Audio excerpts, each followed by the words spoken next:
स्वामी समर्थ महाराज की जय। स्वामी समर्थ महाराज की जय।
नेमकं काय तुम्ही आज मोर्चा काय काढताय, काय कारण?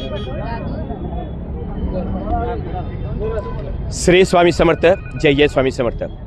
22 ऑगस्ट रोजी जो संभाजी ब्रिगेडचा कार्यक्रम झालेला आहे त्यात ज्ञानेश महाराव या व्यक्तीने महाराजांबद्दल बेताल वक्तव्य करून त्याचबरोबर निवेदिता सराफ यांच्या देखील भावनांचा अपमान केलेला आहे। त्यांनी बोलताना असे बोललेले आहे की निवेदिता सराफ ज्या बोललेल्या आहेत की आम्ही उडी मारली तर महाराज झेलतील आणि त्यावर त्यांनी असं हास्यास्पद असं वक्तव्य करण्याचा प्रयत्न केलेला आहे। तर मी तुम्हाला विनंती करतो की निवेदिता ताई सराफ हे ज्या काही बोललेले आहेत ह्या अतिशय पुरोगामी विचारसरणी त्यांनी मांडलेल्या आहेत। आपले स्वामी समर्थ महाराज हे कुठल्याही कर्मकांड विरहित भक्तीची अपेक्षा करतात। सोवळं ओळं उच्च निश्चता ह्याचा भेदभाव त्यांच्याजवळ नाही, कुठलाही जातीभेद स्वामी समर्थांजवळ नाही। कर्मकांड विरहित पूर्णपणे कर्मावर अवलंबून अशी स्वामींची भक्ती आहे। तुम्ही प्रयत्न करत राहा, प्रयत्नांना यश तुम्हाला तुमचे प्रयत्नाची जी ताकद लागेल हेच महाराजांचं सांगणं आहे।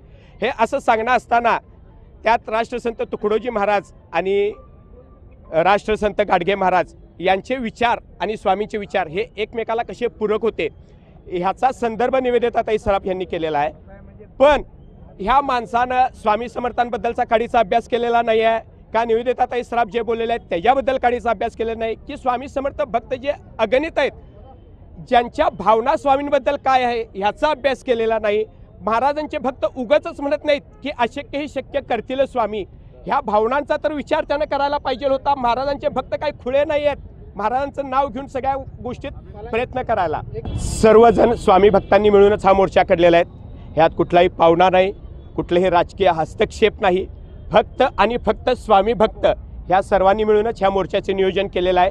आणि आमच्या भावना ह्या शासनाच्या द्वारे कायदेशीर आणि सनदीशीररित्या पोचून देत आणि कायद्यानं किंवा शासनानं आम्हाला योग्य तो न्याय द्यावा, न्याय व्यवस्थेवर आमचा पूर्ण विश्वास आहे। काय मागण्या केल्या तुम्ही मोर्चाच्या माध्यमातून? मोर्चाच्या माध्यमातून ही जी बेताल वक्तव्य केलेले आहेत योग्य ती कलमं लावून त्यांच्यावर गुन्हा नोंद करून लवकरात लवकर त्यांना शिक्षा व्हावी आणि परत कुणीही हे असं वक्तव्य करू नये किंवा कुठल्या धर्माबद्दल कुठल्या जातीबद्दल कुणाच्या भावनेचा अनादर करू नये ही आमची शुद्ध भावना आहे।